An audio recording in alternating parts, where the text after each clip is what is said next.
ஹே, கதை கேட்க நீங்க வந்துட்டீங்களா? கதை சொல்ல நானும் வந்துட்டேன். நம்ம ஆல்ரெடி பார்த்துட்டு இருக்க கொரியன் டிராமாவோட தேர்ட் எபிசோட் தான் பார்க்க போறோம். வீடியோக்குள்ள போறதுக்கு முன்னாடி எப்பயும் சொல்றதுதான் இப்பயும் சொல்றேன். எஸ்எஸ் வாய்ஸ் ஓவரை சப்ஸ்கிரைப் பண்ணுங்க. பார்த்ததுக்கு அப்புறம் லைக் பண்ணுங்க. மறக்காம போறதுக்கு முன்னாடி எக்ஸ்பிளனேஷன் எப்படி இருக்குன்னு சொல்லிட்டு கமெண்ட் பண்ணிட்டு போங்க. இந்த எபிசோடு எதுல ஸ்டார்ட் பண்றோம் அப்படின்னு பார்த்தா, நம்ம ரீ வந்துட்டு ஹீரோவை தொட்டு பார்த்துட்டு இருக்கா. நம்ம ஹீரோயினும் கரெக்டா உள்ள வந்துடுறா. உடனே ஹீரோயின் என்ன பண்றான்னா, என்னங்க அம்மா வந்திருக்காங்க வீட்டுக்கு அப்படின்னு சொல்லிட்டு குரல் கொடுக்குறா. பார்த்தா அவங்க அம்மா பின்னாடி வந்து நிக்கிறாங்க. ஹீரோயின் எல்லாமே பிளான் பண்ணி தான் பண்ணா. இருந்தாலுமே வந்துட்டு உடனே, என்னம்மா நான் கேட்ட ஃபைல வந்துட்டு நீ கொரியர் பண்ணியிருந்தாவே போதுமே, எதுக்கு நீயே எடுத்துட்டு வந்த, உனக்கு எதுக்கு சிரமம் அப்படின்னு சொல்றா. ஹீரோயினோட அம்மா இவ்வளவு கேள்வி மேல கேள்வி கேட்க ஆரம்பிச்சிடறாங்க. என்னம்மா, யார் நீ, எதுக்காக இங்க வந்திருக்க, நீ காலேஜ்ல படிக்கிற அப்படின்னா காலேஜோட நின்றுக்கணும், எதுக்கு தனியா இருக்கும் போது ஒரு ஆம்பளையோட வீட்டுக்கு நீ வந்திருக்க, ஒரு ஃபைல் கொடுத்தா அதை கொரியர் பண்ணிருக்கலாமே, அப்படி இப்படின்னு எக்கச்சக்கமா கேள்வி கேட்கறாங்க. ஹீரோவும் சமாளிக்கிறதுக்காக, இல்ல இல்ல அது ரொம்ப முக்கியமான ஃபைல், அதனாலதான் அவளே எடுத்துட்டு வந்திருக்கா, வேற ஒண்ணும் இல்ல, அர்ஜென்ட் வேற, அது எங்க மிஸ் ஆயிடுமோன்ற பயத்துல கொண்டு வந்துட்டா அப்படின்னு சொல்றான். அதுக்கு உடனே ஹீரோயின் என்ன சொல்றேன்னா, அம்மா நீ என்ன பண்ணிக்கிட்டு இருக்க, அது ஏன் புருஷங்காரனை வந்து டவுட் படுற மாதிரி நீ கேள்வி கேட்கறதெல்லாம் கொஞ்சம் கூட வந்து சரி கிடையாது. பாவம் 2 பேருமே இன்னசென்ட், அவங்களெல்லாம் வந்து இந்த மாதிரி பேசிக்கிட்டு இருக்காத அப்படின்னு சொல்லி அவங்க 2 பேருக்கும் சப்போர்ட் பண்ற மாதிரி பேசுறா. உனக்கு ரொம்ப ஃபீவரா இருக்கு, நீ வந்து படு, நான் வந்து அவளை அனுப்பி வச்சுக்கிறேன் அப்படின்னு சொல்லிட்டு ஹீரோவை கூட்டிட்டு போயிடுறா ஹீரோயின். அது மட்டும் இல்லாம அம்மா கொஞ்ச நாளைக்கு இங்கதான் இருப்பாங்க, அதனால வந்து நீ தனியா படுக்காத, அவங்க ரொம்ப ஃபீல் பண்ணுவாங்க, அவங்களுக்கு எதனா சந்தேகம் வரும், அது வரைக்கும் மட்டும் என்னோட ரூம்லயே இங்க தங்கிக்கோ அப்படின்னு சொல்லி ஹீரோவை கூட்டிட்டு போய் அவங்களோட ரூம்ல படுக்க வைக்கிறா. ஹீரோயினோட அம்மா வந்து செம்மையா லாக் பண்ணிட்டாங்க ரீய. இத பாரு, நீ என்னென்ன பண்ற, உன் மூஞ்ச பார்த்தே தெரியுது, என்னோட மருமக பையனை கரெக்ட் பண்ணணும்னு நீ நினைச்சுக்கிட்டு இருக்க, ஆனா இதுதான் உனக்கு லாஸ்ட் டைம், நான் இனிமே வந்து என் மருமகன் பின்னாடி நீ சுத்துறத பார்த்தேன், உனக்கு என்ன பண்ணுவனே தெரியாது, மரியாதை எழுந்து இங்க இருந்து ஓடிடு அப்படின்னு திட்டுறாங்க. கிளம்பும் போது வேற நக்கலா இவ என்ன சொல்றான்னா, நான் எந்த பொருளையும் யாரோட பொருளையும் திருடணும்னு நான் ஆசைப்படல, அவங்கவுங்க பொருளை அவங்கவுங்க பத்திரமாவும் அதை பாதுகாத்தும் வச்சிருந்தா மட்டும்தான் அந்த பொருள் மிஸ் ஆகாம இருக்கும் அப்படின்னு சொல்லிட்டு ஹீரோயின் நிக்கிறான்றது தெரிஞ்சு சொல்லிட்டு போறா. ஹீரோயினோட அம்மா என்ன பண்றாங்கன்னா, வேணும்னே இவ்வளவு ஃபுல்லா தண்ணி ஊத்தி நினைச்சு விட்டுட்டு, ஐயோ தெரியாம பண்ணிட்டேம்மா, என்னை மன்னிச்சிடு, அது என்ன பண்றது தெரியல, அழுக்கு நிறைய இருக்கிற இடத்துல தானாவே தண்ணி கொட்ட ஆரம்பிச்சிடுது அப்படின்னு சொல்லிட்டு இவ்வளவு நக்கல் அடிக்கிறாங்க. ஹீரோயின் அப்பதான் அங்க வரா, ஒரு ட்ரெஸ் எடுத்துட்டு வரா. அதனால அவ என்ன சொல்றா அப்படின்னா, இங்க பக்கத்துல தான் ஒரு பார்க் இருக்கு, அங்க போய் சேஞ்ச் பண்ணிட்டு கிளம்பு, நானும் உன்கிட்ட பேசணும் வா அப்படின்னு கூப்பிடுறா. அவளும் போயிட்டு எல்லாத்தையும் மாத்திட்டு வந்துட்டு என்ன சொல்றா அப்படின்னா, நான் இதை வந்து வாஷ் பண்ணி உங்களுக்கு திருப்பி கொடுத்துறேன் சீக்கிரமே அப்படின்னு சொல்றா. அதுக்கு ஹீரோயின் என்ன சொல்றேன்னா, அதெல்லாம் அவசியம் இல்ல, நீ தயவு செஞ்சு வந்து என் புருஷனை விட்டு தள்ளி இருந்தீனாவே எனக்கு போதும் அப்படின்னு சொல்றா. ஹீரோயின் வந்து இப்ப இவகிட்ட என்ன சொல்றா அப்படின்னா, இது பாரு, நீ சொன்ன அப்படின்னா நான் வேணா வந்து உன்கிட்ட மன்னிப்பு கூட கேட்கிறேன், நான் என்ன தப்பு பண்ணேன்னு எனக்கு தெரியல, நீ சொன்னீன்னா நான் முட்டி போட்டு கூட மன்னிப்பு கேட்கிறேன், ஆனா இந்த மாதிரியான விஷயத்த எனக்கு பண்ணாத, நாங்க 2 பேருமே வந்து எங்களோட குழந்தைய இழந்திருக்கோம், எனக்கு வந்து என்னோட காதலை எப்படி வெளிக்காட்டுறதுன்னு தெரியாம இருக்கலாம், ஆனா வந்து அவன் தான் எனக்கு எல்லாமே, அவன் எல்லாமே என்னால இருக்கவே முடியாது, அதனாலதான் நான் உன்கிட்ட இந்த அளவுக்கு கெஞ்சி கேட்கிறேன், தயவு செஞ்சு வந்துட்டு அவனை எனக்காக விட்டுடு அப்படின்னு சொல்றா. அவ சைலண்டாவே இருக்கா. அப்படின்னு உடனே இவ என்ன பண்றான்னா, உண்மையாவே சொன்ன மாதிரி முட்டி போட்டுடுறா. தயவு செஞ்சு இப்படி பண்ணாதீங்க அப்படின்னு சொல்லி அவரையுமே சொல்றா. இருந்தாலும் ஹீரோயின், என்னால என் புருஷன் இல்லாம இருக்க முடியாது, அவனை நான் பயங்கரமா லவ் பண்றேன், அவனுக்கு என் மேல வந்து கொஞ்சம் கோபம் இருக்கு, அந்த கோபத்து நேரத்துல நீ வந்து இப்ப அவனை கன்ஃபியூஸ் பண்ணிட்ட அப்படின்னா கண்டிப்பாவே அவனோட லவ் மாறுறதுக்கான சான்ஸ் இருக்கு, அதனாலதான் நான் தயவு செஞ்சு உன்கிட்ட கெஞ்சி கேட்டுக்கிறேன், இதை பண்ணாத அப்படின்னு சொல்றா. ஆனா இவ என்ன பண்றானா, அந்த இடத்துல அவளுக்கு எந்த ஒரு பதிலும் சொல்லாம அங்க இருந்து ஓடி போயிடுறா. நைட்டு புருஷங்கார இவளோட ரூம்ல தூங்குறான் இல்லையா, தூங்கிட்டு இருக்கவன் கிட்ட உட்காந்து பேசிக்கிட்டு இருக்கா. எதுக்காக நீ இப்படி எல்லாம் பண்ற, எனக்கு எப்படி இந்த மாதிரி உனக்கு துரோகம் பண்ண தோணுச்சு, அது இதுன்னு பேசுறா.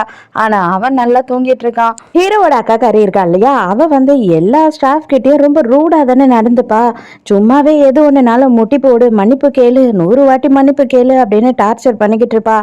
அதே மாதிரி யாரோ ஒரு பொண்ணு லிஃப்ட்ல பண்ணிருக்கா, அந்த வீடியோ வந்து வெளியே வந்துடுச்சு, அதனால எல்லா மக்களும் இவ்வளவு கேவலமா எவ்வளவுக்கு திட்ட முடியுமோ அவ்வளவுக்கு திட்டிக்கிட்டு இருக்காங்க. அதே நேரத்துக்கு ஹீரோட அம்மாக்கு வந்துட்டு அந்த வீடியோ பார்த்த உடனே பயங்கர சந்தோஷம், நம்மளும் போய் 4 வார்த்தை கெட்ட வார்த்தையிலேயே திட்டி வைப்போம் அப்படின்னு சொல்லி கமெண்ட்ல திட்டிக்கிட்டு இருக்காங்க. இப்பதான் அக்காவோட புருஷங்காரன் என்ன பண்றான் அப்படின்னு பார்த்தா ஹீரோயின் கிட்ட இந்த யங்க பத்தி சொல்லிக்கிட்டு இருக்கான். நம்ம கம்பெனில தான் வேலை செய்யறா, ஆனா அவ நமக்கு எதிராகவே வேலை செய்யறா அப்படின்னா அதை வச்சு அவளை வேலையை விட்டு தூக்கலாம், அவ மேல மான நஷ்ட வழக்கு போடலாம்.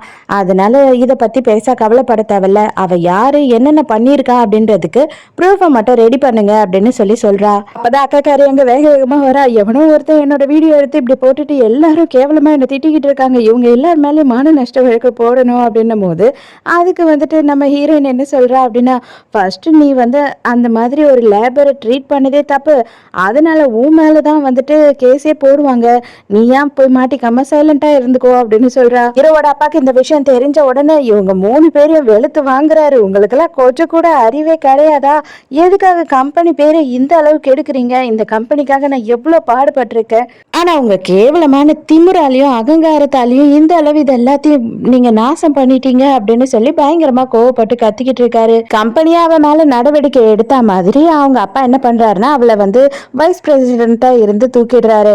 அதனால மாப்பிள்ள என்ன நினைச்சுக்கிறான்னா, அப்பாடா அவ இல்ல அப்படின்னா அதுக்கு அடுத்து நான் தான் அந்த இடத்துல இருக்கேன், எனக்கு தான் அந்த போஸ்டிங் வரப்போகுது அப்படின்னு ஜாலியா இருக்கான்.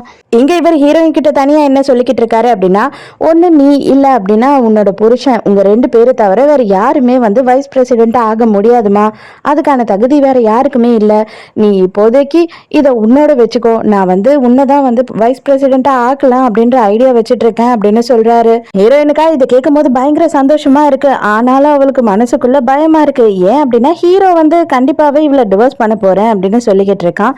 டிவோர்ஸ் பண்ணிட்டான் அப்படின்னா கண்டிப்பா இவளால வைஸ் பிரசிடென்ட் ஆகவே முடியாது இல்லையா. இங்க அதே நேரத்துக்கு யாங்க காட்டுறாங்க, அவளுக்கு என்ன நடக்குது அப்படின்னு பார்த்தா மேனேஜர் அவளை பயங்கரமா டார்கெட் பண்ணி அரெஸ்ட் பண்றான்.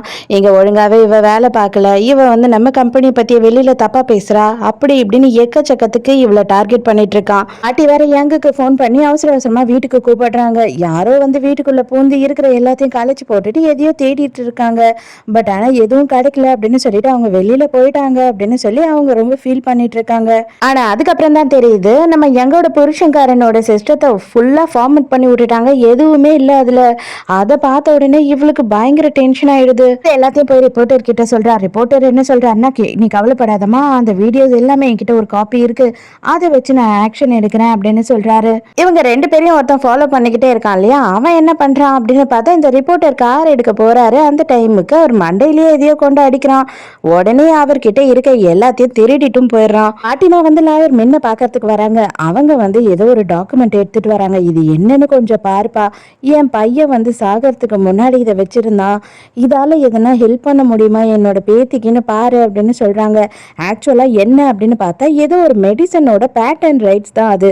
இத்தனை வருஷம் அக்ரிமெண்ட் போட்டு அதை பேட்டன் ரைட்டை ஏதாவது ஒரு கம்பெனிக்கு கொடுத்தா அந்த கம்பெனி யார் அதை கண்டுபிடிச்சாங்களோ அவங்களுக்கு பே பண்ணணும். அந்த மாதிரியான அக்ரிமெண்ட் தான் அது. ஓகே பாட்டி, நான் கொஞ்சம் டைம் கொடுங்க, இது மொத்தத்தையும் நான் பார்த்துட்டு சொல்றேன் அப்படின்னு அவன் சொல்றான். அதே நேரத்துக்கு என்ன ஆகுது அப்படின்னு பார்த்தா நம்ம ஹீரோயின் கிளம்பி என்ன பண்றான்னா அவங்க மாமியாரை பார்த்து எல்லா விஷயத்தையும் சொல்றா. அடி பாவீங்களா, இந்த வயசுல இவளுங்க பண்றதெல்லாம் இருக்கு பாரு, சின்ன பொண்ணுங்களை நம்பவே கூடாது, தயவு செஞ்சு அவங்கள நீ ஃபாலோ பண்ணிக்கிட்டே இரு, 2 பேரும் ஒன்று சேர்ந்துட்டு திடீர்னு கர்ப்பமா இருக்கேன் அப்படின்னு நின்னா நம்ம என்ன பண்றது, நான் அதுக்கு தான் அப்போல உங்ககிட்ட சொல்லிக்கிட்டு இருக்கேன், எப்போ குழந்தை இறந்ததோ அப்பவே நீ பிரெக்னென்ட் ஆயிருக்கணும், நீ உன் புருஷன் கூட கொஞ்சம் கேப் விட்ட பாத்தியா, இன்னொருத்தி வந்துட்டா அப்படின்னு சொல்லிட்டு இவங்க சொல்லிட்டு இருக்காங்க. இங்க பார்த்தா ஹீரோயினோட அம்மா அப்படியே கலக்கலா ட்ரெஸ் பண்ணிக்கிட்டு அந்த ஈவெண்ட்டுக்கு வந்திருக்காங்க. அதே நேரத்துக்கு நம்ம மின்னோட அப்பாவும் அங்க வந்திருக்காரு. யாருன்னே கொஞ்ச நேரத்துக்கு அவருக்கு அடையாளம் தெரியல அவங்கள. மறுபடியும் ஹீரோயினையும் மாமியாரையும் காட்டுறாங்க. அவங்க என்ன சொல்றாங்கன்னா, இதை பாரு, நீ என்ன பண்ணுவியோ ஏது பண்ணுவியோ எனக்கு தெரியாது, நீ கொஞ்சமாவது உன் புருஷன் கிட்ட அட்ஜஸ்ட் பண்ணிக்கிட்டு இரு, நீ ரூடா நடந்துக்காத, நீ எந்த நேரமும் ரூடா நடந்துக்கிட்டா அவனுக்கு எப்படிதான் உன் மேல லவ் வரும், அதனாலதான் அவன் உன்னை விட்டு ஒதுங்கியே இருக்கான், கொஞ்சமாவது இதுக்கப்புறம் அவன் கூட நீ நெருக்கமா இருக்க பழகிக்கோ அப்படின்னு சொல்லிட்டு இவங்க அட்வைஸ் மேல அட்வைஸா கொடுத்துக்கிட்டு இருக்காங்க. இருந்தாலும் அந்த பொண்ணோட அட்ரஸ் அவளோட போன் நம்பர்லாம் என்கிட்ட கொடு, நான் என்ன எதுன்னு செக் பண்றேன் அப்படின்னு சொல்றாங்க. இங்க ஹீரோவோட ஃப்ரெண்டுக்காரன் போன் பண்றான். அவன் போன் பண்ணிட்டு என்ன சொல்றான் அப்படின்னா, இவ இங்க குடிச்சிட்டு பயங்கரமா கூத்தடிச்சுக்கிட்டு இருக்காடா, இவ்வளவு என்னால சமாளிக்கவே முடியல அப்படின்னு சொல்லி ரிய பத்தி சொல்றான். மதியானம் 2 மணிக்கு ஆரம்பிச்சா, எப்படிதான் இவளுக்கு இவ்வளவு எனர்ஜி இருக்குன்னு எனக்கே தெரியலடா, பேசுறா பேசிக்கிட்டே இருக்கா அப்படின்னு சொல்லிட்டு, நீ உன் கையை மட்டும் கொஞ்சம் காட்டு, சாப்பிட்டு அப்படின்னு கேக்குறான் ஹீரோ கிட்ட. ஏதோ கொடுக்கதான் போறான் நான் கட்டியன்னு பார்த்தா அவன் என்ன பண்றான்னா கையில ஒரு தட்டு தட்டிட்டு, எப்பா நான் உன்கிட்ட பாஸ் பண்ணி விட்டுட்டேன், தயவு செஞ்சு அவளை எப்படியாவது பார்த்து பத்திரமா கொண்டு போய் சேர்த்துரு, என்னால இதுக்கு மேல இங்க இருக்க முடியாது அப்படின்னு சொல்லிட்டு அங்க இருந்து வேக வேகமா எழுந்து ஓடிடுறான். அவ்வளவுதான், இவனாலையும் அவளை சமாளிக்க முடியல. ரோட்ல அங்கேயும் இங்கேயும் ஓடிக்கிட்டு இருக்கா. கொஞ்ச நேரம் கழிச்சு பார்த்தா காலை நீட்டி கையை நீட்டி தரையிலேயே படுத்துறா. அவனும் வேற என்னதான் பண்ணுவான். அதுக்கப்புறம் இவளை தூக்கி தோல்ல போட்டுக்கிட்டு அவன் நடந்து வந்துகிட்டு இருக்கான். ஆனா இவங்க ரெண்டு பேரும் எதிர்பார்க்காதது என்ன அப்படின்னு பார்த்தா அங்க ஹீரோயின் இருக்கா. ஹீரோயினை பார்த்த உடனே ரெண்டு பேருக்கும் கொஞ்சம் வெடன்னு தான் ஆயிருது. நேரா ஹீரோயின் வரா. பலார்னு இவளுக்கு ஒரு அரை, அடுத்து அவனுக்கு ஒரு அரை. ஹீரோ ஃபர்ஸ்ட் ரீய மட்டும் அனுப்பி வச்சா, நீங்க இருந்து கிளம்பு அப்படின்னு சொல்லிட்டு அவளும் அங்க இருந்து போறா. அப்ப ஹீரோயின் என்ன கேக்குறானா, எனக்கு வயசாயிடுச்சுன்னு நினைக்கிறியா, இப்ப உனக்கு சின்ன பொண்ணா கேக்குதா என்ன அப்படி இப்படின்னு சொல்லிட்டு கண்டுபடி பேசிக்கிட்டே இருக்கா. பயங்கரமா கோவத்துல இங்க வாடி உன்னை என்ன பண்ற பாரு அப்படி இப்படின்னு சொல்லி ஹீரோயின் பயங்கரமா கத்தி அட்டகாசம் பண்ணிக்கிட்டு இருக்காளா. இவன் என்ன பண்றானா அவளை அப்படியே டைட்டா இருக்காம புடிச்சு கொண்டு போய் கார்ல ஏத்தி வீட்டுக்கு கூட்டிட்டு போறான். இங்க வீட்டுக்கு வந்து வீட்டையே தலை கீழே ஆக்கிடுறா. எல்லாத்தையும் தூக்கி போட்டு உடைச்சு ஒரு வழி பண்ணிடுறா. கொஞ்ச நேரத்துக்கு மேல ஹீரோவாலையும் பொறுக்க முடியல. நீயும் பண்ணு நானும் பண்றேன் அப்படின்னு சொல்லிட்டு இவ என்னென்னலாம் பத்திரமா எடுத்து வச்சிருக்காளோ அதை எல்லாத்தையும் எடுத்துட்டு போயிட்டு குப்பையில போட்டு எரிக்கிற மாதிரி ஒயினெல்லாம் ஊத்தி எரிக்க பாக்குறான். இப்பதான் யாங்க காட்டுறாங்க. யாங் வந்து ஹாஸ்பிட்டலுக்கு ரிப்போர்ட்டரை பாக்குறதுக்காக வரா. அப்பதான் அவளுக்கு தெரியுது இவர் பயங்கரமா அடிபட்டிருக்காரு. இவர்கிட்ட இருந்த எல்லாத்தையும் வந்து அவன் திருடிட்டு போயிட்டான்றது. இவர் என்ன சொல்றாரு அப்படின்னா, இதை பாரு உனக்கு பெப்பர் ஃப்ரீ, அதுக்கப்புறம் இந்த ஷாக் கொடுப்பாங்களே அது இதுன்னு சொல்லிட்டு எல்லாத்தையும் வந்து ஆர்டர் பண்ணியிருக்கேன், அதெல்லாம் நீ வாங்கி வச்சுக்கோ, கண்டிப்பா அவங்க உன்னையும் டார்கெட் பண்ணுவாங்க, அதனால இதுக்கப்புறம் உஷாரா இருக்க வேண்டியதே நீதான் அப்படின்னு சொல்றாரு. இங்க ஹீரோயினோட அம்மாவும் ஹீரோவோட அம்மாவும் பயங்கரமா சண்டை போட்டுக்கிட்டு இருக்காங்க. அது எப்படி நீ என்ன மாதிரி ட்ரெஸ் போட்டு வருவ அப்படின்னு சொல்லிட்டு ஹீரோவோட அம்மா சண்டை போட்டுட்டு இருக்காங்க.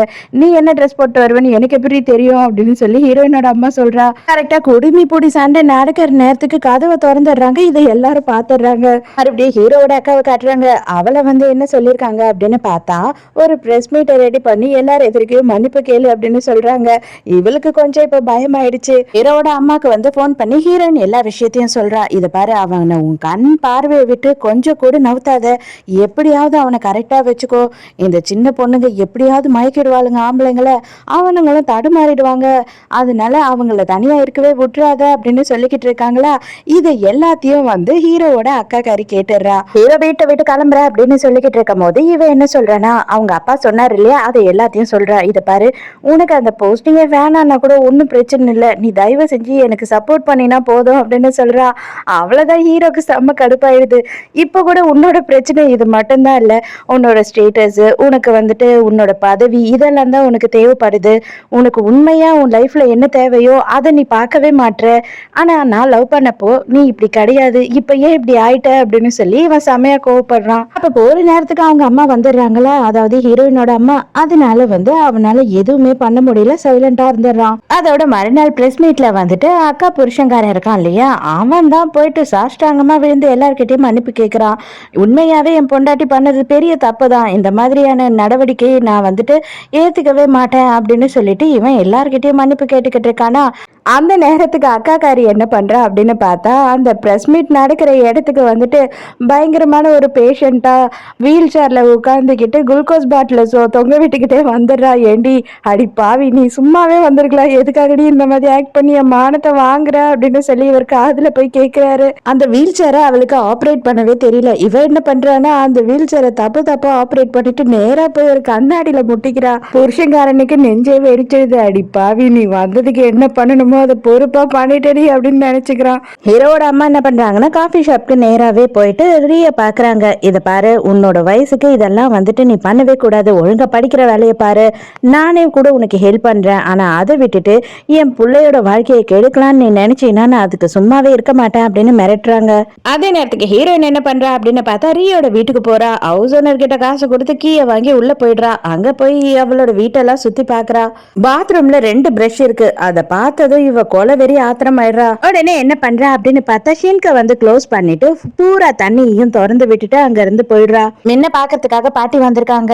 அந்த பேட்டர்னை வச்சு எதனா பண்ண முடியுமாப்பா அப்படின்னு கேட்கும் போது, அந்த பேட்டர்ன் வந்து எக்ஸ்பைரி ஆயிடுச்சு, இருந்தாலுமே வந்து எனக்கு கொஞ்சம் மட்டும் டைம் கொடுங்க பாட்டி, இன்னும் அதை பத்தி நான் தெரிஞ்சுக்க வேண்டியதெல்லாம் நிறைய விஷயம் இருக்கு, அதை நான் தெரிஞ்சுக்கிட்டாதான் எது ஒண்ணுமே பண்ண முடியும் அப்படின்னு சொல்றான். அக்கா புருஷங்கார என்ன பண்றான் அப்படின்னு பார்த்தா யங்கோட மேனேஜருக்கு ஃபோன் பண்ணி அவளை எப்படியாவது சைலண்ட் ஆக்கியே ஆகணும், நீ ஏதாவது பண்றியா இல்லையா அப்படின்னு கேட்கும்போது அவளை இங்க எல்லாருமே சேர்ந்து நாங்க பயங்கரமா புள்ளி பண்றோம், கண்டிப்பா அவ வேலையை விட்டு போயிடுவா அப்படின்னு சொல்லிக்கிட்டு இருக்கான். இப்ப என்ன பண்றாங்க அப்படின்னு பார்த்தா இவளோட டேபிள புடுங்கிக்கிட்டாங்க, லேப்டாப்பை புடுங்கிட்டாங்க, இவளுக்கு சேர் கூட இல்லை அப்படின்னு சொல்லிட்டாங்க. நீ அதுக்கப்புறமா எப்படிதான் இந்த வயித்தை வச்சுக்கிட்டு வேலை செய்யறேன்னு நான் பாக்குறேன் அப்படின்னு சொல்றான். மின்ன காட்டுறாங்க. மின் வந்துட்டு ஒரு மெடிசனோட பேட்டர்னை பார்த்தான் இல்லையா, அந்த பேட்டர்ன் வந்துட்டு எப்போ சைன் பண்ணியிருக்காங்க அப்படின்னு பார்த்தா 1981 சைன் பண்ணியிருக்காங்க. அதே மெடிசனுக்கு இப்போ ஒரு ஆட் வச்சிருக்காங்க, அது பார்த்தா 1982 இருந்து தான் வந்து இருக்கு அப்படின்ற மாதிரி இருக்கு. அப்பனா இன்னும் ஒரு வருஷம் இவங்களுக்கு பெண்டிங் இருக்கு அப்படின்றத இவன் கண்டுபிடிக்கிறான். அப்ப இங்க இருக்க ஸ்டாஃப் கிட்ட வந்து என்ன கேட்கறான் அப்படின்னு பார்த்தா இந்த பேட்டர்னை வந்துட்டு 1981 நான் வச்சிருக்கேன், இதை பத்தி சேர்மன் கிட்ட பேச முடியுமா அப்படின்னு சொல்லிட்டு ஸ்டாஃப் கிட்ட கேட்டுக்கிட்டு இருக்கான். இதை எல்லாத்தையும் அக்கா புருஷன் பாக்குறான். அது எப்படிடா நம்ம கிட்ட 1982 தான் இருக்கு, அவன் கிட்ட எப்படி 1981 இருக்கும் அப்படின்னு சொல்லி அவனுக்கே ஷாக் ஆகுது. அதே நேரத்துக்கு லிப்ட்ல வந்து தற்செயலா அக்கா புருஷன் வந்து நம்ம யங்க பாக்குறான். என்னம்மா பண்ணிட்டு இருக்க, நீ நல்லா இருக்கியா, உனக்கு உடம்புலாம் கரெக்டா இருக்கா, உன் டியூ டேட் எப்போ அப்படி இப்படின்னு எக்கச்சக்கமா கேள்வி கேட்டுக்கிட்டு இருக்கான். நீங்க யாரு சார் அப்படின்னும் போது நான் வந்து இந்த கம்பெனியோட டைரக்டர்மா அப்படின்னு சொல்றான். நல்லா பேசிக்கிட்டு இருந்தவ சடனா வந்து மயக்க அடிச்சு விழுந்துடுறா. இவன் தான் அவசர அவசரமா அவளை ஹாஸ்பிட்டலுக்கு கூட்டிட்டு போறான். இங்க ஹீரோயினோட அம்மா வராங்க. வந்த உடனே வேக வேகமா அவளை பிடிச்சி ஒரு முடிய பிடிச்சி ஆட்டுன்னு ஆட்டி அவளை எவ்வளவு அடிக்க முடியுமோ அவ்வளவு அடிச்சுக்கிட்டு இருக்காங்க. அந்த டைமுக்கு ஹீரோ அந்த இடத்துக்கு வந்துடுறான். அங்க வந்த உடனே அவங்கள தடுத்துட்டு தயவு செஞ்சு இந்த மாதிரி பண்ணாதீங்க அப்படின்னு சொல்லி அவளை கூட்டிட்டு அங்க இருந்து போயிடுறான். இங்க வந்து பார்த்தாதான் தெரியுது இங்க தண்ணியில வீடே மிதக்கிட்டு இருக்கு, ஃபுல்லுமே தண்ணி ஆயிடுது. இப்பதான் வந்துட்டு அந்த ஹவுஸ் ஓனர் என்ன சொல்றான்னா, அச்சா கொஞ்சம் அழகா இருக்கா அப்படின்னு பார்த்து அவகிட்ட போய் சாவியை கொடுத்துட்டு நம்பி அவ பார்த்தா இந்த மாதிரி ஒரு வேலையை பண்ணி விட்டுட்டு போயிட்டா, எனக்கு கடுப்பு ஆகுது அப்படின்னு சொல்லி கத்திக்கிட்டு இருக்கான். அப்பதான் புரியுது ஹீரோயின் தான் அங்க வந்திருக்கான்னு சொல்லிட்டு. இன்னைக்கு நைட்டு எப்படியுமே வந்து அங்க தங்கவே முடியாது, ஏன் கூட வா அப்படின்னு சொல்லிட்டு ஹீரோ வந்து வேற ஒரு இடத்துக்கு அவளை கூட்டிட்டு போறான். ஹீரோ அங்க நைட்டு தங்க முடியாமையாவது இங்க வருவான் அப்படின்னு சொல்லிட்டு தான் அந்த வேலையெல்லாம் பண்ணிட்டு வந்தா. ஆனா இங்க இவன் வரவே இல்லை அப்படின்னு சொல்லிட்டு மழையிலேயே உட்காந்து எதிர்பார்த்துக்கிட்டு இருக்கா. இங்க அதே நேரத்துக்கு நம்ம ஹீரோவையும் ரீயும் காட்டுறாங்க. இவங்க ரெண்டு பேரும் வந்துட்டு பயங்கர நெருக்கமாக ஆரம்பிச்சிடுறாங்க. ஹீரோயினா கொட்டுற மழையில வாசல்லையே உட்காந்துக்கிட்டு இருக்கா. சோ இதோடய இந்த எபிசோட் முடியுது. இந்த எபிசோட் உங்களுக்கு பிடிச்சிருந்ததா, என்னோட எக்ஸ்பிளனேஷன் பிடிச்சிருந்ததான்னு சொல்லிட்டு மறக்காம எனக்கு கமெண்ட்ல சொல்லுங்க. அது மட்டும் இல்லாம உங்க எல்லாருக்குமே ஹாப்பி ஹாப்பி ஹாப்பி நியூ இயர்ங்க. இந்த வருஷம் எப்படி போயிருந்தாலுமே அதை பத்தி கவலைப்படாதீங்க, பிறக்க போற வருஷம் கண்டிப்பா நல்லபடியா இருக்கும் அப்படின்னு சொல்லிட்டு ஒரு நம்பிக்கையோடய நம்ம அடுத்த வருஷத்துல கால் எடுத்து வைப்போம். நீங்க மட்டும் இல்ல, நான் மட்டும் இல்ல, எல்லாருமே. சோ நாளைக்கு மறக்காம கதை கேட்க வந்துருங்க அப்படின்னு சொல்ல முடியாது, அடுத்த வருஷம் மறக்காம கதை கேட்க வந்துருங்க. நானும் மறக்காம கதை சொல்ல வந்துடுறேன். பாய், குட் நைட்.